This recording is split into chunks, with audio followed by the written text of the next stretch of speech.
Society of India. It was formed in 1985 with the noble objective of strengthening the emotional bonds between India and non-resident Indians. India is proud of Indians living abroad, those who are keeping the flag of the country high in whichever sphere they are in. In India, we will be strong economically and socially. Indians living abroad will be honored and respected. The non-resident Indians sprawling throughout the world strongly desire to see their motherland prosper, and the common man should have better resources for bringing up his family. With this aim, thousands and thousands of non-resident Indians have shown their readiness to make investment in India. They have ample financial resources which they wish to devote to the overall development and progress of our country. Despite their repeated pleadings, the non-resident Indians have not been successful in their attempt. The reason is obvious: bureaucratic bottlenecks and the vexing and complicated rules and regulations governing investments for non-resident Indians. The NRIs gesture, surprisingly, has not been appreciated in responsible official circles, and all kinds of hurdles are being placed in their way. Our society's main objective is to facilitate the entry of NRI money to be pumped into Indian industry, agriculture and core areas. With a strong economy, we can face the foreign competition much better and with greater assurance. We would therefore urge the authorities to welcome any suggestions for investment by non-resident Indians who will only be too happy to come to the assistance of their motherland.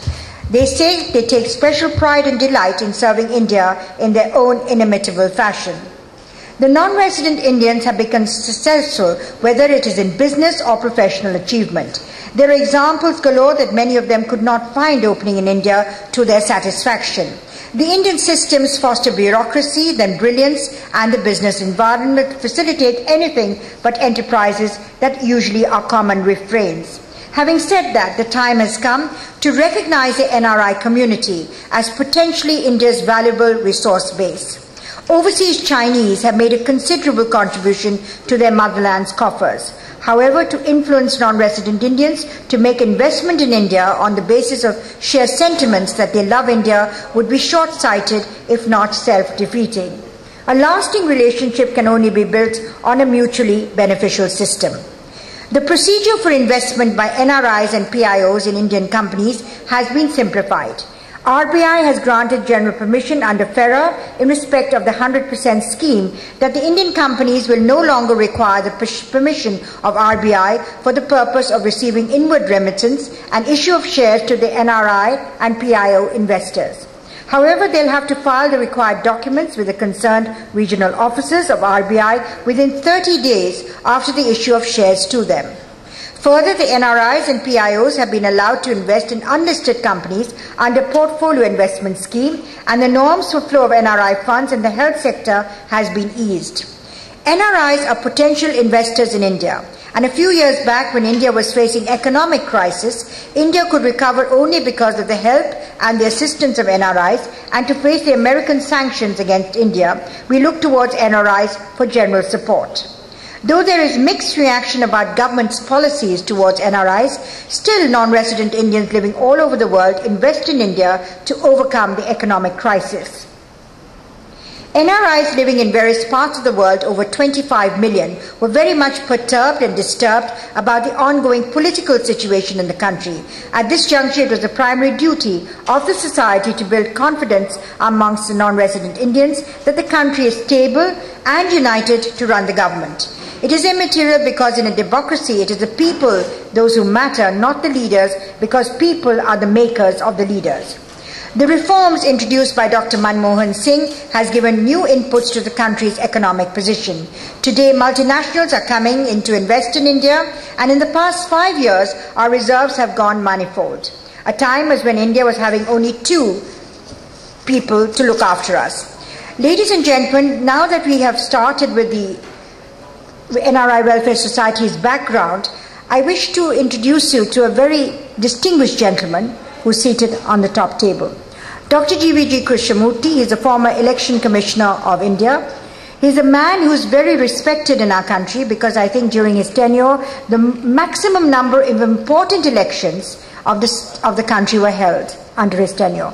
He's a former bureaucrat, he's an advocate, he's an author, his name is published in the American Hello. Most respected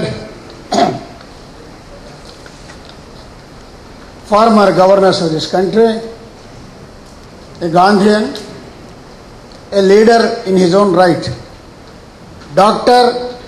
Bhishma, the international president of the NRI Welfare Society, Governor Nawab ji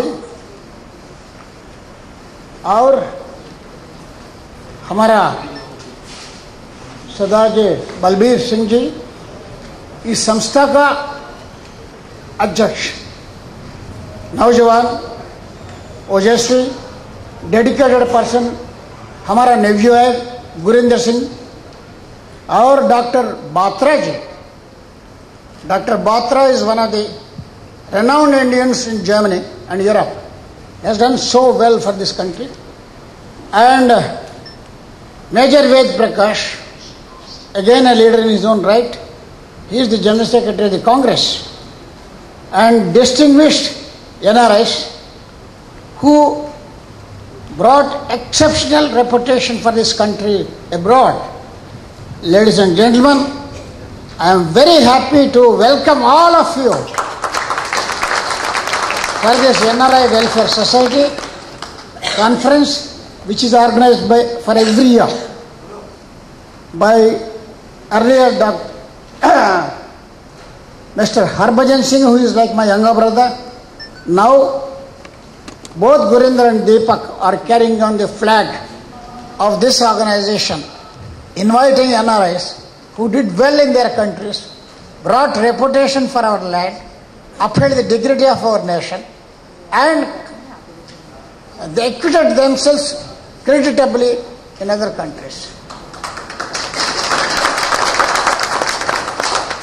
Let me tell you, we have seen this, some of us, we have seen this country before independence. Dr. Bhishma Singh has seen, Nawab Sahib has seen, Major Ved Prakash, myself, we have seen this country before independence. I was 14 years old when India became free.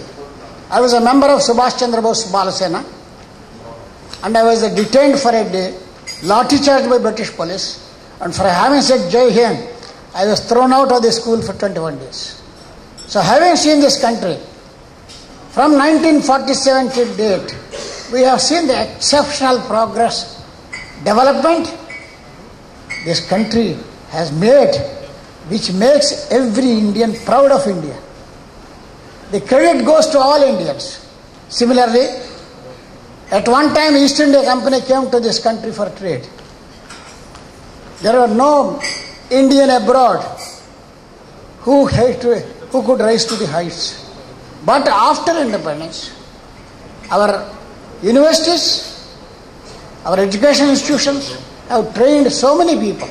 Our plans have improved the education that people from India went to other countries, Europe, America, South America, Australia, Africa. In those countries, they have proved themselves exceptionally good. The credit goes to people who trained them in our colleges and then sent them abroad to show guidance to those countries. Let me tell you, there is a man called Virendra, who was a noted historian, a philosopher. He said, trade made the cities. East India Company came for trade. Trade made the cities. Cities made universities. Cities made universities. Universities made science. Commonwealth organized 3 universities, London, Oxford and Cambridge. I heard this quotation. So I said, as an Indian, the talent of an Indian is no less than anybody else. Let me add to this. Progress made prosperity. Prosperity made life worth it. I added that. Therefore, the point I am making is, our Indians who left this country to other countries brought credit and raised and enhanced the prestige of this nation abroad. I don't make a long speech. But I want to tell you one thing. There were personalities in our country who became presidents and prime ministers of other countries. They were born in India. They became presidents. And if I tell you the names, you will be very happy to know the scenario of those personalities who contributed themselves tremendously in the respective countries. In foreign countries, an Indian is elected as president. As a prime minister, what are they? Now, the persons of Indian origin became presidents. How proud we feel. Devan Nair in Singapore in 1981 became president. Devan Nair. Similarly, S.R. Nathan in Singapore, 1999. Cheddi Jagan, Guyana, 1992. Veeraswamy Rengadu, Mauritius, 1992. Kassan Utane, Mauritius, 1992. Julius Vinde Bosch, 1992. Noor Hassan, President of Trinidad and Tobago, an Indian becoming president is something worth celebrating. Trinidad and Tobago in 1984. Bharat Jagdev from Bihar origin, in Guyana in 1999. Similarly, prime ministers, not just presidents. To become a prime minister is something fantastic. I tell you, Mahendra Chaudhary became Fiji president in 1999. Mahathir Mohamad, he became president of Malaysia in 1981. Cheddi Jagan, he became president of prime minister of the country in 1953. Shivsagar Ramgulam from Bihar, he became president in 1988. Narendra Chandra, again Ramgulam, 1995. Aniruddha Jagannath, I was there with in Mauritius, I shared the scenario. Mauritius and India Intellectuals Conference, where Aniruddha Jagannath was present. Vasudev Pandey, he was Prime Minister of Trinidad and Tobago in 1995. Krishna Prasad Bhattarai from Bihar, he became Prime Minister of Nepal, 1990. Manmohan Singh Adhikari, 1994. The list of these people make us proud that our Indians, you know what is it I want to say? There was a man called Manu. Man came from Manu. You know what he said?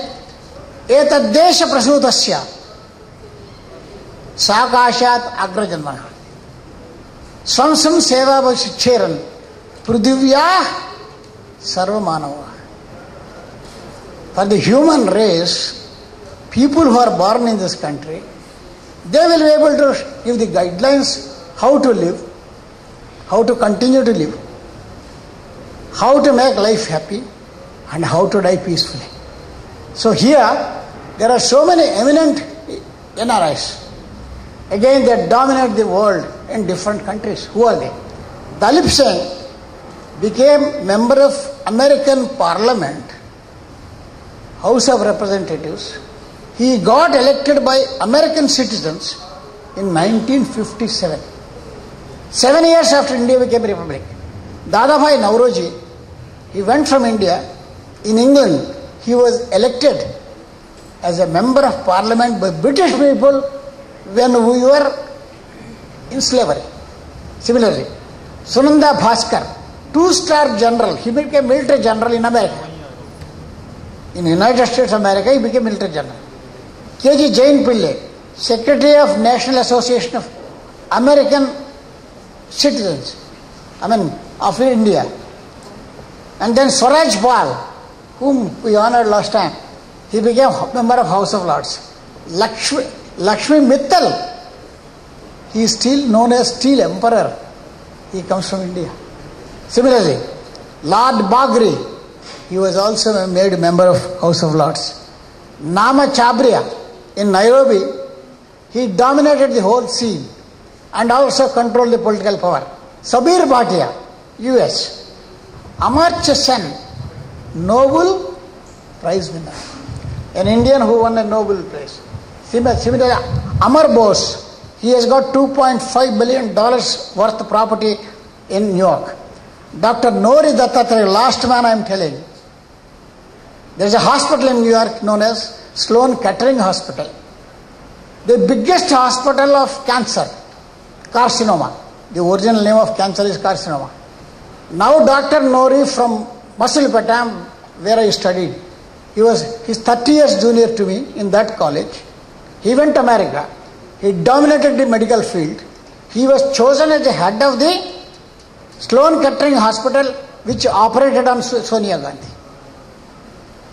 Does this not make very proud that our Indians abroad, PIOs, NRIs are doing well? All of you are ambassadors of India, its culture, its dignity, its majesty, its reputation, and its future. So I congratulate all of you for your contributions in your respective countries and for having taken the trouble of coming here and participating in the NRI Welfare Society. Lastly, a gentleman called Harbhajan Singh.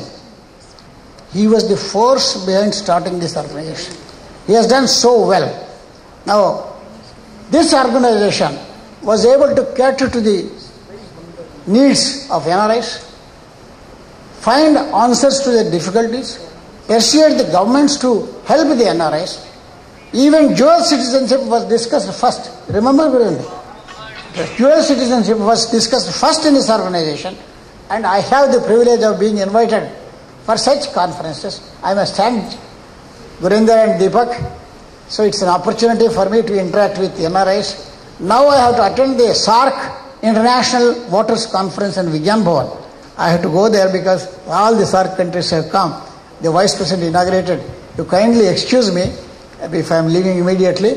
Lastly, on the occasion of Republic Day, I wish all of you greetings of this country so that we celebrate the Republic Day and we have many more Republic Days in which we all participate. Thank you very much. Excuse me, I am going. Thank you. Thank you very much, Dr. G.V.G. Krishnamurthy. We're really sorry that you're leaving us. We will miss you. Thank you very much for coming. Thank you. Let's give...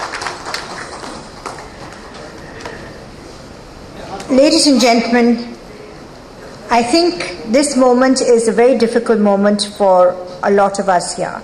A person that I have personally known ever since I used to read news on Doordarshan many, many years ago, a person who is no longer here with us.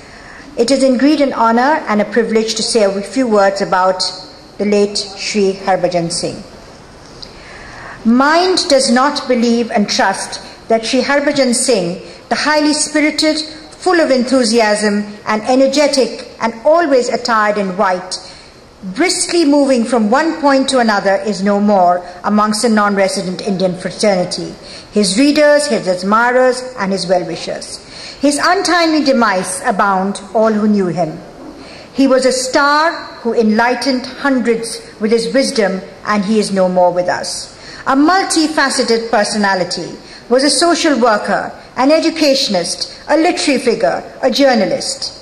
In a nutshell, he was a dynamic person, and with his multiple and multi-dimensional traits and activities, he was a genius person par excellence. He was far above narrow thinking, never knew what hatred was, never knew what jealousy was, never knew what enmity was. In fact, he doled his goodwill whoever came in his fold. Mr. Harbhajan Singh realized the problems of non-resident Indians and established NRI Welfare Society of India, which has strongly grown into effect body in 30 years.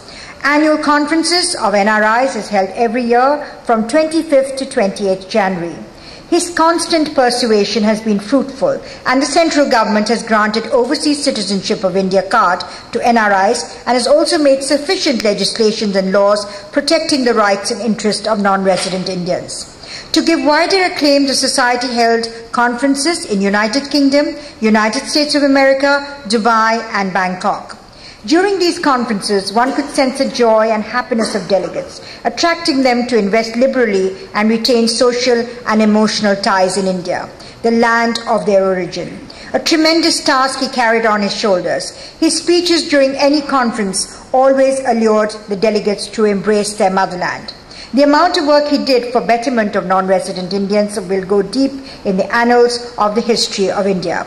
Ladies and gentlemen, we shall now show you a slight presentation of a man who is no more with us, but I'm sure his soul is here and he's blessing our conference.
We celebrate his life and we really miss him today.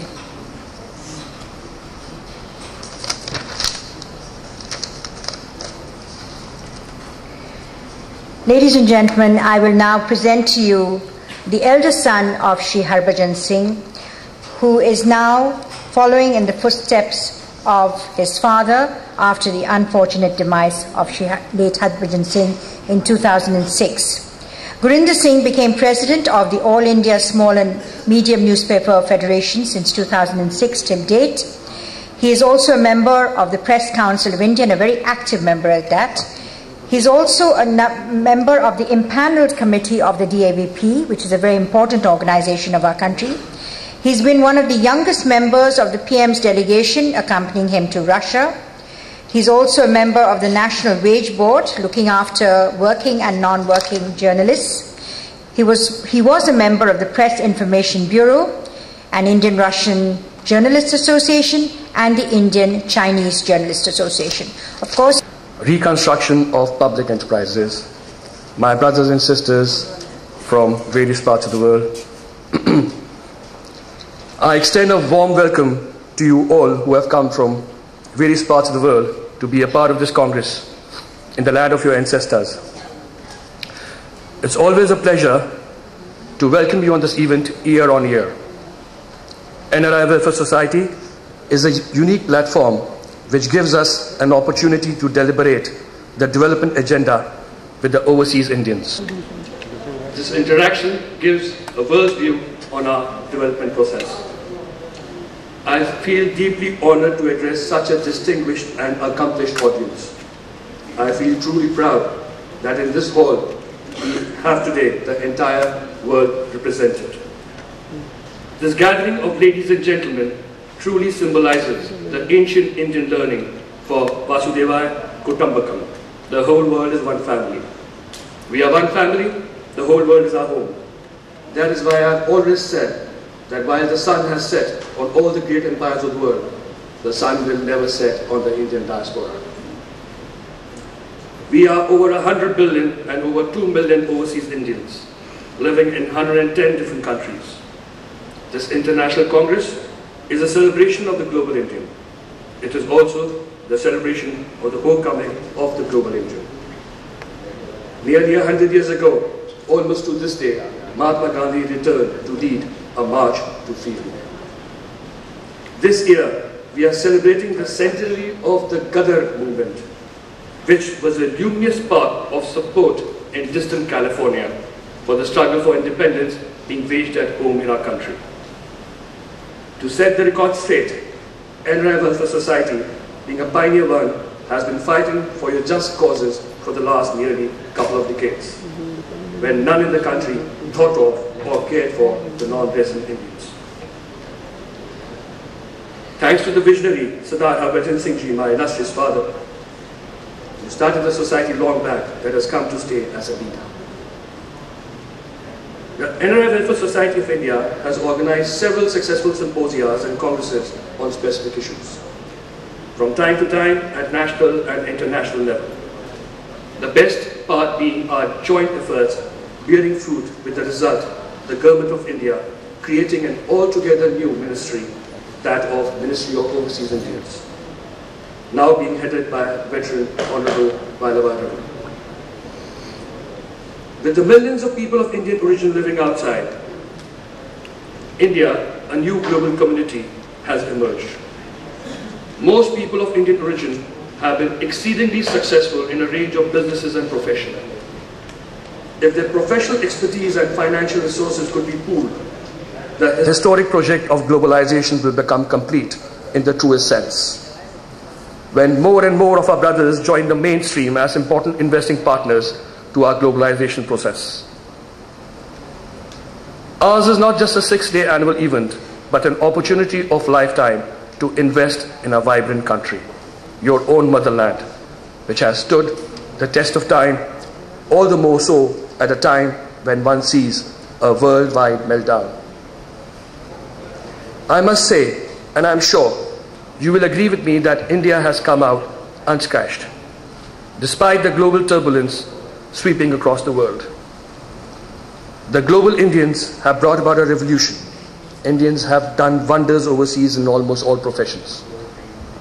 This globalization would have not been possible without the global Indians reaching out to the people of different countries, different culture, regions, and language all across the world. India is today one of the top investment destinations. Economic opportunities are expanding everywhere. Over the ages, the relationship between Pravasis and Bharat has taken many forms. One of its most glorious manifestations has been their contribution to India's independence movement. Post-independence, overseas Indians have served as a bridge of friendship and cooperation between India and their adopted homes abroad. Regardless of whether they are successful professionals, traders, and entrepreneurs, or second-generation Indians, comfortably reconciling their two identities, they are all at times a most effective window for the world to India's heritage and its progress. We will do all that is possible to deepen their connection with India and advance their interests. While honoring their achievements, we also seek to facilitate their travel, business, and education, and make it easier for them to be a part of life in India. Enjoy due rights and participation in India's economic development. It is important to bear in mind that in the last 4 years, the world economy has had to deal with two major financial crises, both emanating from the developed world. The Indian economy has not been immune to the consequences of these crises. From an impressive average annual GDP growth rate of over 8% between 2004 and 2010, our growth declined to 6.5% in 2011-12 and may fall below 6% in the current year. But despite domestic constraints and challenges, we are confident that our strong economic fundamentals, backed by sound policies, will enable us to return to a higher growth rate path. This is imperative for us because we need rapid growth and a healthy economy to meet the aspirations of an increasingly young India and make our economic development more inclusive and more sustainable. With this in view, the government has recently taken a number of steps to boost domestic and foreign investments, accelerate project implementation, and reform capital markets and the tax system.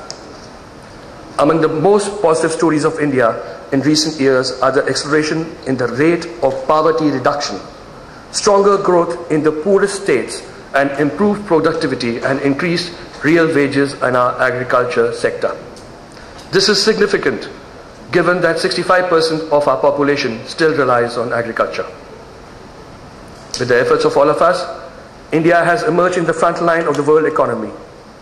If it is not only the efforts of the industrious people residing in this country, but also the support and the dedication of all of you, India's sons and daughters, that has enabled us to grow faster.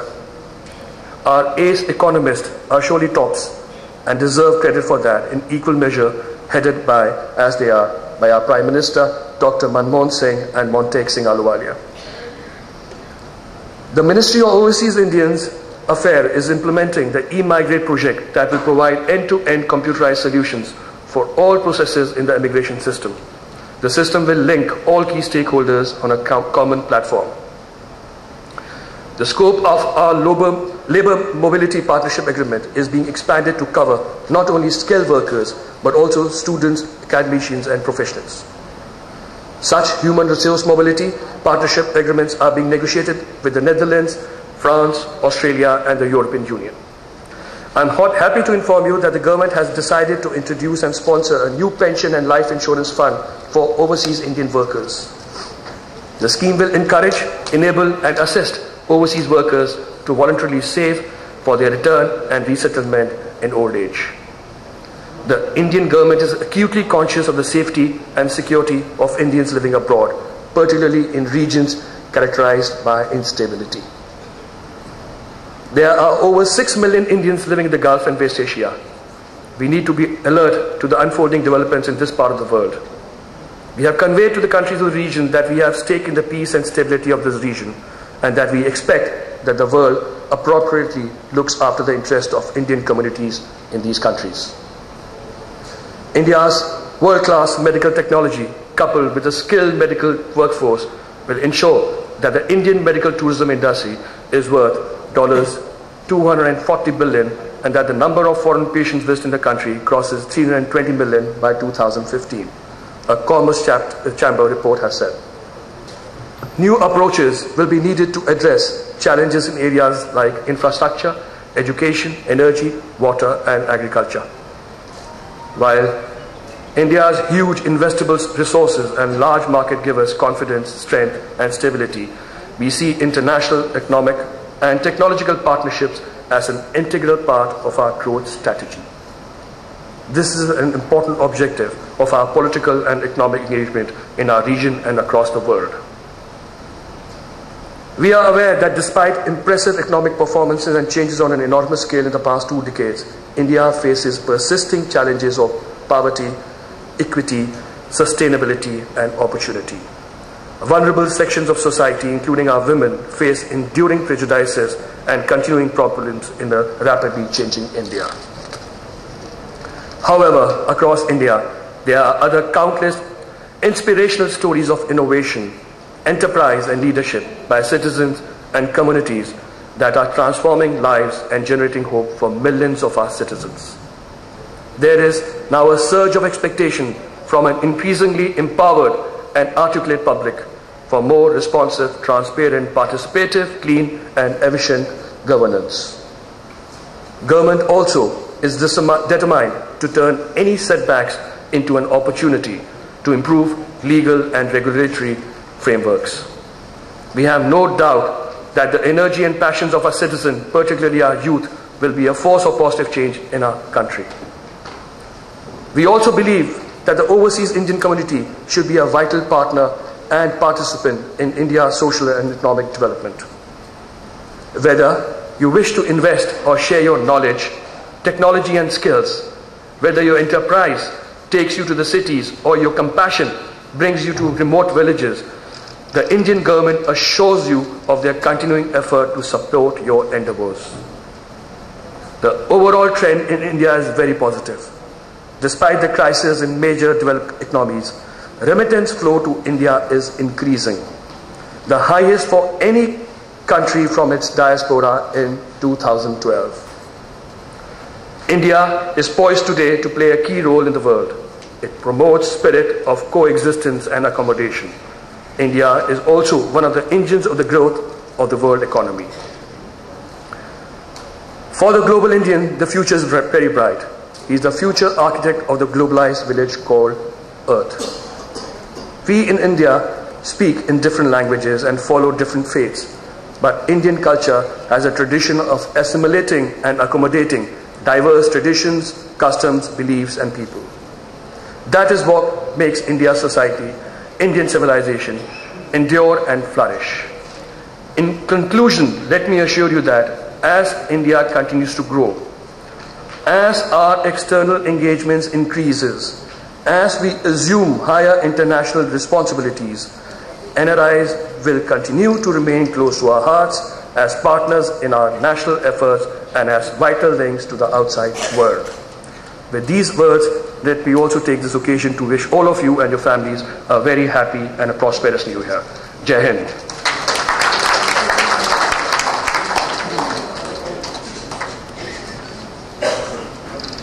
Thank you for a most wonderful address. That was the Secretary General of the NRI Welfare Society of India giving us his address.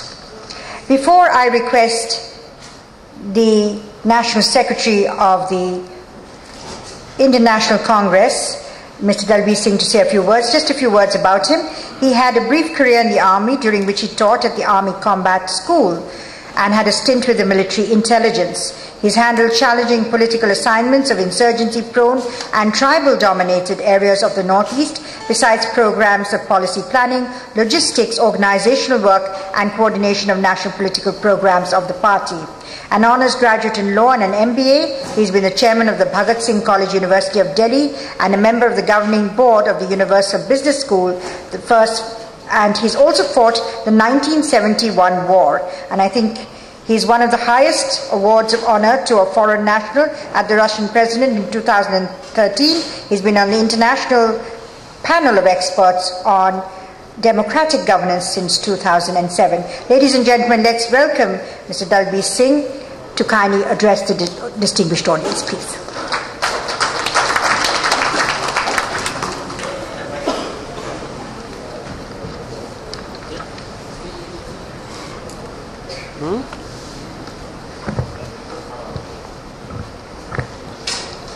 My very dear friend Virendra Singh ji, Secretary General of NRI Welfare Society, Excellency, my senior colleague Bhishma Narain Singh ji, Dr. Batra, Nawab Sahib, my colleague from the party Prakash ji, Dr. Nitish Sengupta, and all our esteemed and esteemed delegates who come from this conference today. This is not the first time I've had an opportunity to speak to Indians who come from overseas. It's always a privilege to meet them and interact with them. Today, very fortunately for us, we have 25 million diaspora who done us all proud. You stood by us during critical times of India's history in the last 60 years. You're a huge pool of talent. You brought to India innovation, you brought to India technology, you brought to India resources. And what is very, very heartwarming is that whenever we were in crisis, we needed you. It's not only the money and the wealth that you brought, but you also brought your good wishes, you brought all your warmth, you brought your kinship, because you always felt this was your spiritual and ancestral home, and you've been part and parcel of that great Indian family. Back home here, we have gone radical transformation in the last few years, particularly since 1991, which was, I think, a very, very major milestone in post-independent India's history. India ushered into major reforms.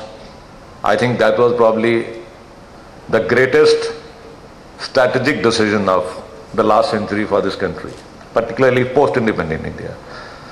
Because the reforms, the economic reform, the privatization, brought in its wake a new kind of economic approach, new thinking for a greater, progressive and reformist India. We moved a lot today, and today I can say with a lot of pride, we have the highest number of mobile telephones, we have world's largest railway network. I mean, in Delhi alone, purely in metro, I mean, I'm not talking about national railways, we are nearly 2 to 2.5 billion people who travel by Delhi metro. We are world's largest and we are world's most representative democracy. Many times NRIs would come here earlier, my earlier interaction, and many of you would feel frustrated that things don't move faster, the telephones don't work, the communication setup doesn't work. Why are things slow? The implementation is dysfunctional. Why is it slow?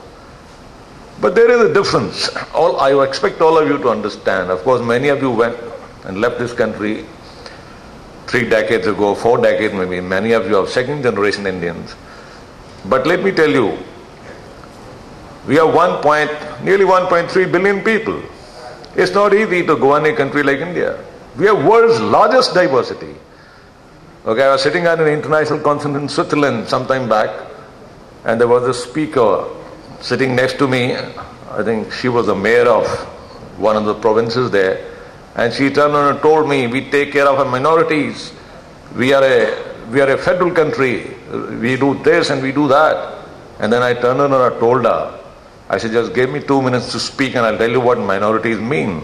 I said, all this happens, there are shades of opinion to be taken account. You have parties which are right of the center, there are parties which are left of the center.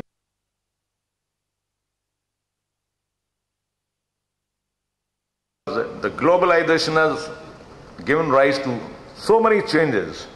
Okay, the world is getting gradually integrated. There are economic forces which are overtaking other kinds of forces. There's been huge movement of social and human capital. So, with all these changes, I think our greatest achievement is that we have given this country stability. And I'm not talking here as a congressman, but let me tell you, Congress has ruled this country for 90% of the era post-independence. And we have given this country a very stable government, a very mature and a deep democracy. Look at our neighbors. Look at Myanmar. Look at Pakistan. You have one state after the other which is failing. 60 years they could not produce a democratic government in Pakistan. 60 years they have not been able to sustain a government in Myanmar. Look at Bangladesh. Look at Sri Lanka. They're all in turmoil in some form or the other. So then when I stand here to talk about what we really gave to the rest of the world, what we gave to the Indian people, I think our greatest joy is that today we are a very stable country, a very responsible republic, and a very mature and a deep democracy. We met out of the US. And I was driving down somewhere in California, and there was this so-called farmer's market, and I thought I'll sit there and have some salad, and I went to one of the tables and picked up some lunch, and there was one American sitting next to me. He turned on and asked me, where are you from? I said, I'm from India. And to my utter dismay, he asked me, where is India? I said, it is in Asia. And then he had the audacity to ask me once more, where is Asia? I had a glass of beer in one hand and plate in another hand. In disgust, I got up and then I said, I'm disgusted with the presence of people like you, and I walked out and went to another table. And then a little later, he walked back and joined me at another table, and then he apologized to me. But as an Indian, there was something that burnt within me. Here is this man, supposedly world's most enlightened democracy, the US. This gentleman sitting in California. He is not in backward beyond in some village. He doesn't even know where is India on the map. What the hell have I come here for, leaving my child to study in this country?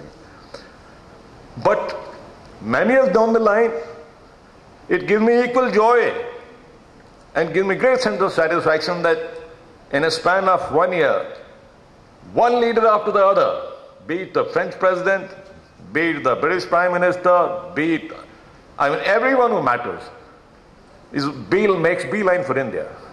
Because India is a great market opportunity. It's a great investment destination. We come this far. We've grown phenomenally. We've grown at 8%, 8 to 9%. Our government, UPA 1, UPA 2, almost given in UPA 1, our growth rate was 8.5 to 9%. And it's no joke when most of Europe doesn't go beyond 2 to 2.5%. US was growing at 2%. We continually grew at 8.5 to 9% for UPA 1 and for part of UPA 2. And believe me, despite global crisis, despite meltdown, despite all that failed in America, Americans talk a great deal about the institution they have. All the banking, the financial institution collapsed. Our Reserve Bank didn't collapse. Our State Bank didn't collapse. We are one of the most robust financial institutions in the world. Despite such massive crisis, we held on our own. Even today we are growing at 7%. But I also want you to understand, when all this is there are also downsides. The downsides are, we have to grapple with poverty. We have been able to lift millions out of poverty. We brought down our poverty from 42% to 28.5% in almost a decade.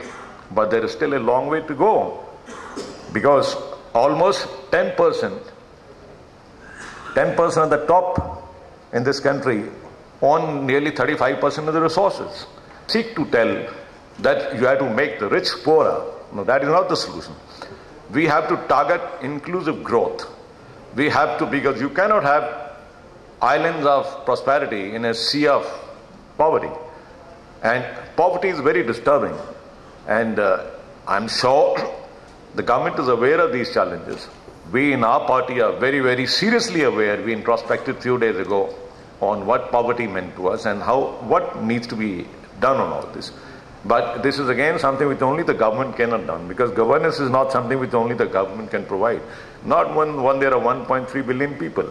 In India, we have constituencies like South Delhi, where I live. Our constituency has a population of 3.3 million people. Again, population of Norway. Here, one Lok Sabha constituency has a population of one European country. So, look at the dimension of governance that is required. There are, of course, shortfalls in governance.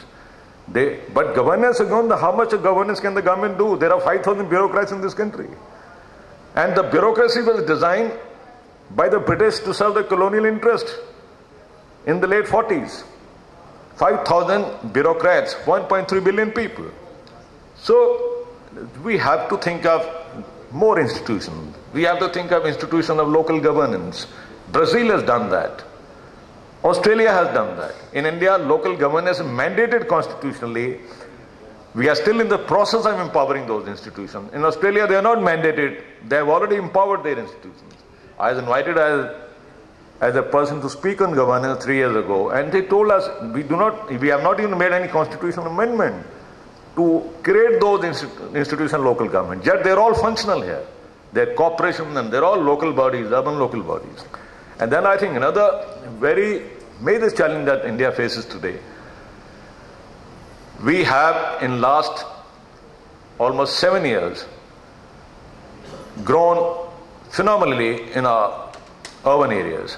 This is first time in 60 years, this was in 2011-12, that the rate of growth in urban areas has been higher than rate of growth in the rural areas. Our population has grown in urban areas from 25 to 33%. Today, 33% of India's population live in urban areas. And 10 years from now, we'll have close to 60% of India living in the urban areas, in the urban segments. And our policies in 60 years, there has been shift in favor of the rural segments. Again, India has always been considered a rural economy, agriculture economy. But 7 years from now, 7 to 10 years from now, we'll have 60% people living in rural India. And by about 2030, we'll have almost 85% people living in urban India. Urban India also calls for more cities. Urban India calls for more infrastructure. We had 10 years ago, we have 35 cities which we call metropolitan cities with a population more than 1 million. Today we have 53. 7 years ago, we had 3 mega cities with a population more than 10 million. Today we have 7 of them. So with rapidly urbanizing India, there will be new challenges in terms of infrastructure, public transport, mass rapid transport, sewage disposal and all that. So many of these challenges are being looked into. Government is aware of all this. I'm just sharing this with you because as someone who represents a political party, we have a vision. We have a document now how to handle this in the next 5 years. Then where the diaspora will come very, very handy. You've always been partner in India's social and economic development, is building our social and human capital. Because we are a very, very young nation. 70% of our population is below the age of 29. And our government has set up a very, very innovative organization, what we call the National Skill Development Corporation. And we have set up National Skill Development Council under the chairmanship of no one less than the Prime Minister himself. And we have very eminent people on the National Skill Development Board. It is yet another organization. And it is estimated by 2030, 40% of the world's workforce will be from India. 40% of the workforce. We plan to train 500 million people in the next 10 years. These are the targets of the National Skill Development Corporation. We would require skilled force for almost every sector of economy. We have already identified 13 sectors of economy for which there's a huge shortfall at the moment. There's a huge gap between the needs of the industry and what workforce availability is there. And I always say we have a demographic dividend today. And we do not attend to demographic dividend. We do not take advantage of dividend. We do not train that manpower. We have a huge problem about unemployment 10 years from now. Apart from that, we have another major problem, like I said, apart from urbanization. Farming is not an attractive and a viable activity. A very large part of India still engaged in farming. Then, since it's not a viable activity, and almost 82% of farmers in India are marginal farmers. Marginal farmers mean they have less than 5 acres of holdings. Now, with that backdrop, it is going to trigger huge migration from rural areas to urban areas for want of job opportunities, for social mobility. So many of these people will move. Have we catered for their employment? Have we catered for what is going to happen in our cities? At the moment, many cities prevent the migration. Migration would still take place. We cannot prevent migration, not only from rural area to urban India, but from India to Asia, from India to Central Asia, from India to Europe. And considering that this will happen, we are also, at the government level, a lot is being done. We are trying to tie up with the European Union for planned migration of people from India, because India is going to be a huge supplier of workforce for the rest of the world in 20 years. And that's a great challenge as well as opportunity for all of us. We should be very proud of that. We are going to have labor going to Central Asia, we have labor going to South Asia, many of these countries. And for those people who've been there for a number of years, for almost 4 decades, particularly Middle East, government has taken a lot of measures in terms of signing protection agreements, social safety nets. We signed agreements also with Luxembourg, Netherlands, Switzerland regarding migration of people from here and how well the labor could be utilized, how their movement could be regulated. And there are also Indian Community Welfare Association fund has been set up in 18 countries by our ministry. Now we have full-fledged ministry looking after the interests of the NRI. But I think I have already spoken more.